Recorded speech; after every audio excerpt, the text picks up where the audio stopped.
کرنا ہے۔ اور تیسرا کام یعبدوننی ولا یشرکون بی شیئا، تم میری عبادت کرو اور میرے ساتھ کسی کو بھی شریک مت کرو، عبادت کرو اللہ تعالیٰ کی، ذلت تم سے دور ہو جائے گی۔ عبادت کا مطلب کیا معلوم ہے؟ صرف نماز روزہ حج نہیں ہے، عبادت کا مطلب ہے شادی کرو تو اللہ کے لیے، عبادت کا مطلب یہ کماؤ تو اللہ کے لیے، جب کمانے کے لیے تم نکلو حلال روزی کما رہے ہو یہ بھی ایک عبادت ہے۔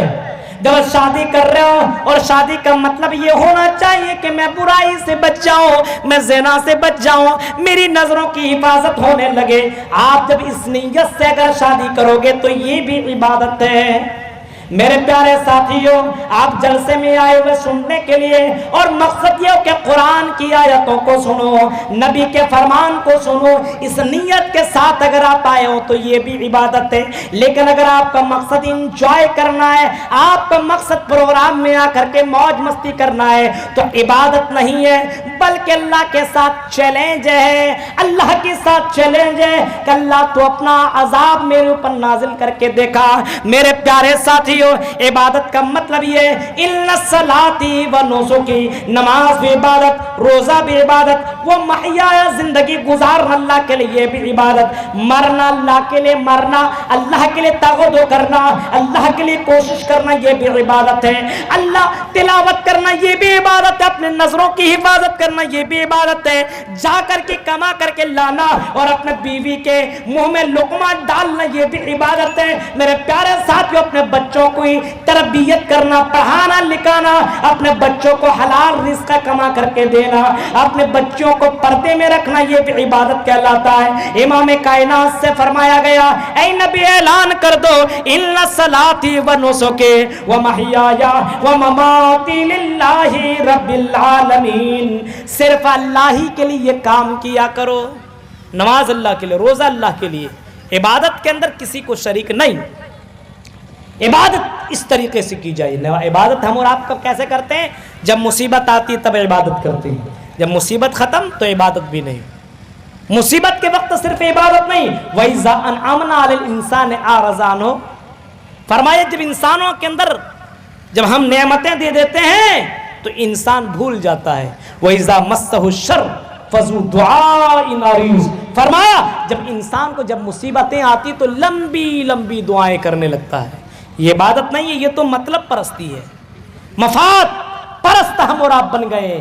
آج مسلمانوں کے اندر جو حالات ہیں، آج پروٹیسٹ ہو رہا ہے، احتجاج ہو رہے ہیں، لیکن میرے پیارے ساتھیوں جو سب سے بڑا ہتھیار مسلمانوں کا ہے وہ ہتھیار ہم نے اور آپ نے چھوڑ دیا ہے، وہ ہتھیار ہے دعا، وہ ہتھیار ہے عبادت۔ فرمایا میرے بندو ادعونی استجب لکم، اے میرے بندو مجھے پکارو، میں تمہاری پکار کو سننے والا ہوں، ہم تمہاری پکار کو سنیں گے۔ جب حضرت ایوب اور حضرت یونس کی پکار کو ہم سن سکتے ہیں، مچھلی کے پیڑ سے پکارنے والے اس نبی جہاں پہ کوئی آکسیجن پہنچ نہیں سکتا ہے، کوئی تار کوئی کنیکشن پہنچ نہیں سکتا ہے، جب ہم مچھلی کے پیڑ سے جب ہم آواز کو سن سکتے ہیں، حضرت ایوب 18 سال تک بیمار رہے، جب ہم ان کی آواز کو سن سکتے ہیں تو اے میرے بندو ہم تمہاری آواز کو کیوں نہیں سنیں گے؟ ضرور سنیں گے۔ اگر مجھے نہیں پکارو گے تو فرمایا ہم تجھے جہنم میں داخل کریں گے۔ ان الذین تدعون من عبادہ لا یستکبرون عن عبادتی سیدخلون جہنم داخلین، جہنم میں داخل کریں گے۔ پکارنا عبادت ہے، نماز عبادت ہے، دعا بھی عبادت ہے۔ اور نماز جو پڑھتے ہیں، نماز الصلاۃ، نماز کے کئی نام ہیں، نماز کا ایک نام دعا بھی ہے۔ سنیے، نماز کا ایک نام دعا ہے۔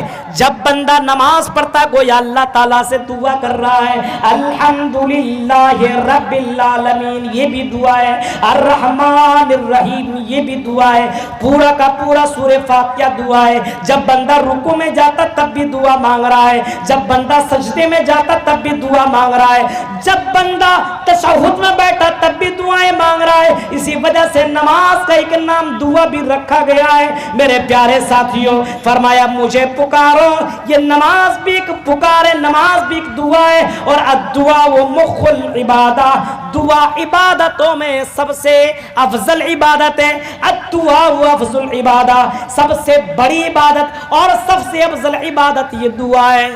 آج مسلمانوں نے دعا بھی کرنا چھوڑ دیا، اور دعا بھی مانگتے ہیں تو کیسے معلوم ہے؟ دعا مانگنے کا بھی انداز ختم۔ آپ مانگتے ہیں کسی سے آپ مانگنے کے لیے جائیے گا، مانگنے کا بھی طریقہ بتایا گیا۔ جب کسی بڑے آدمی سے مانگیے گا، 1 مرتبہ مانگیے، 2 مرتبہ مانگیے، 3 مرتبہ مانگیے، تو امیر سے امیر آدمی ناراض ہو جائے گا۔ ضرورت پڑی، ارے میری بچی کی شادی ہے، 2-3 لاکھ کی ضرورت ہے، چلو لے لو۔ دوسری مرتبہ گئے، میری بہن بیمار ہے، 2-4 لاکھ کی ضرورت ہے، چلو لے لو۔ تیسری مرتبہ گئے، میری ماں بیمار ہے، کچھ پیسے دے دو۔ ہو گئے، بار بار مجھے کیوں دیکھے ہو؟ پورے مدناپور اور بنگال کے اندر کوئی دوسرا دکھائی نہیں دیتا، یہاں سے بھگا دے گا آپ کو۔ دیکھیے، اللہ تعالیٰ سے نہیں مانگو گے تو اللہ ناراض ہو جائے گا، اور جب بندے سے زیادہ مانگنے لگو گے تو بندہ ناراض ہو جائے گا۔ اللہ سے جتنا مانگو گے اللہ راضی ہوگا۔ من لم یسل اللہ یغضب علیہ، جب بندہ اللہ سے نہیں مانگتا تو اللہ ناراض ہو جاتا ہے، نماز نہیں پڑھتا تو اللہ ناراض ہو جاتا ہے، دعا نہیں کرتا تو اللہ ناراض ہو جاتا ہے۔ میرے پیارے ساتھیوں، لیکن دعا مانگنے کا، دعا کا بھی ایک طریقہ امام کائنات نے بتایا ہے۔ وہ طریقہ یہ ہے، سب سے پہلے اللہ تعالیٰ کی حمد و ثنا بیان کی جائے، اس کے بعد نبی کے اوپر درود بھیجا جائے، اس کے بعد جو نبی نے جو دعا سکھلائی ان دعاؤں کو پہلے پڑھا جائے، اس کے بعد اپنی بات رکھی جائے اور جائز دعا مانگی جائے۔ ایک آدمی کو پسند آ گیا کسی کی دوسری کی بیوی، کسی کی شادی ہوئی ہے اور بڑی خوبصورت ہے، اب یہ دعا مانگ رہے اللہ اس کی بیوی مجھے مل جائے۔ یہ دعا جائز ہے؟ اس طریقے سے دعا مانگ سکتے ہیں؟ میرے بھائیو، یہ دعا جائز نہیں، بلکہ اس طریقے سے دعا مانگتا ہے تو اللہ ناراض ہو جاتا ہے۔ اس طرح دعا مانگنے کی اجازت ہے ہی نہیں۔ ایک آدمی دعا کرنے لگا، اللہ میری بیٹی کی شادی ہے، مجھے کچھ پیسے دلا دے، 2-4 لاکھ روپیہ دلا دے۔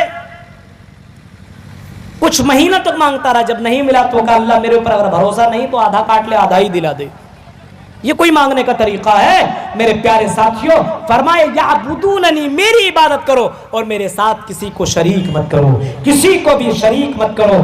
نماز اللہ کے لیے، روزہ اللہ کے لیے، حج اللہ کے لیے، زکوٰۃ اللہ کے لیے، زندگی اللہ کے لیے، عبادت کے اندر اللہ کے علاوہ کسی کو شریک نہ کیا جائے۔ میرے ساتھیوں، اللہ کا وعدہ کل بھی سچا تھا، اللہ کا وعدہ آج بھی سچا ہے، اللہ کا وعدہ آئندہ وقت میں، آنے والے وقت میں بھی سچا رہے گا۔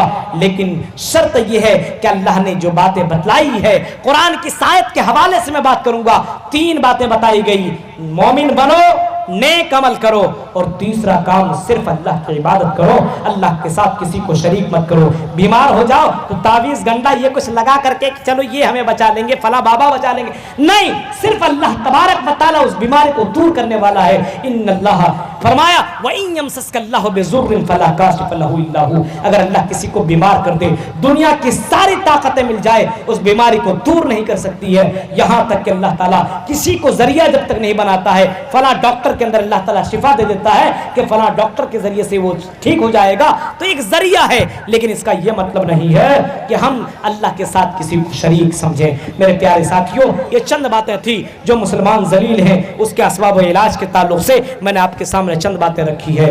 میرے پیارے ساتھیوں، اب میرا وقت ختم ہو چکا ہے، اس وجہ سے آپ سے ہماری گزارش ہے اور آخر میں دعا کرتا ہوں کہ الہ العالمین قرآن کریم کی جو آیت کے اندر جو باتیں بتائی گئی ہے، ان آیات کے اوپر ہمیں صحیح معنوں میں عمل کرنے کی توفیق عطا فرمائے، اور مسلمان جو ذلیل ہیں، جو اس کے اسباب میں نے بتائے ہیں، اللہ اس کے علاج جو بتائے گئے آپ کے سامنے، اس کے تعلق سے اللہ ہم جميع مسلمانوں کو عمل کرنے کی توفیق عطا فرما۔